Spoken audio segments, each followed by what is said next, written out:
Kooti y'amagye etudde mu Town Council y'e Kasambye Mubende eriko abasajja baayo babiri n'omuntu wa bulijjo beesingisizza emisango egy'okutta eyali maneja w'amasundiro g'amafuta aga Petro Uganda mu disitulikiti ey'e Mubende Edson Bajenda bwe bamukuba amasasi 3 mu kifuba agaamuttirawo n'oluvannyuma ne batwala ensimbi eziwera obukadde 29 n'emitwalo 7. Kopolo Sande John, Private Mugalula Joseph ne Glasio Ndugwa Musota be basimbiddwa mu kkooti eneesazeewo okutula mu lujjudde Kasambya ng'ekulirwa Kano Edson Muhangoze omuwaabi waayo Lieutenant Mark James Omondi. Bano ne babasomera emisango 2 omubadde ogw'okutta Bajenda n'okubbisa eryanyi nga bakozesa emmondo ekika kya AK-47 ng'ettemu lino lyali mu kasenyi akamanyiddwa nga Kitojo ku luguudo oluva e Kasambya okudda e Mubende.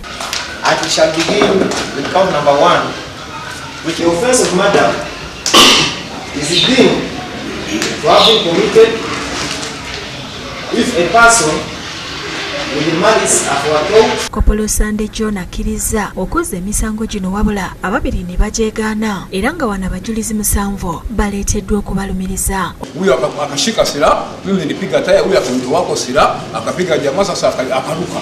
Omulamuzi wa kkooti eno Kano Muhangoze ng'akozesa obujulizi obuweereddwayo asingisizza abawaabirwa emisango egibavunaanibwa era nga tebannaweebwa kibonerezo ababuuzizo babaliko kye boogera olwo ne batandika okwerumiriza nga buli omu agamba munne ye yamuyingiza mu lukwe lw'okutta Bajenda.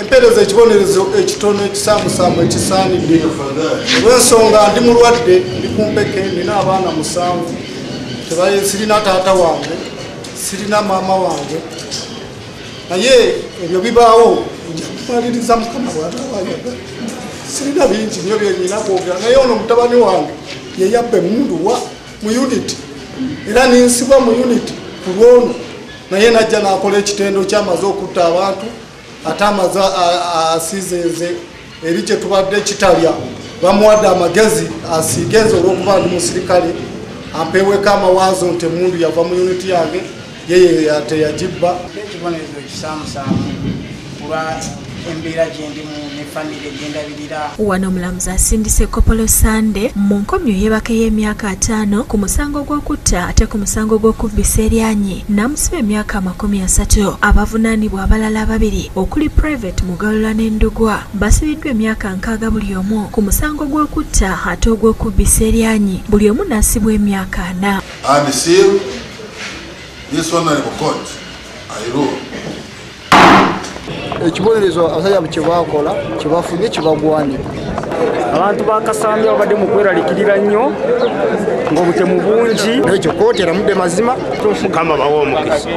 Muko obuba abasiba naye najaji nashimire.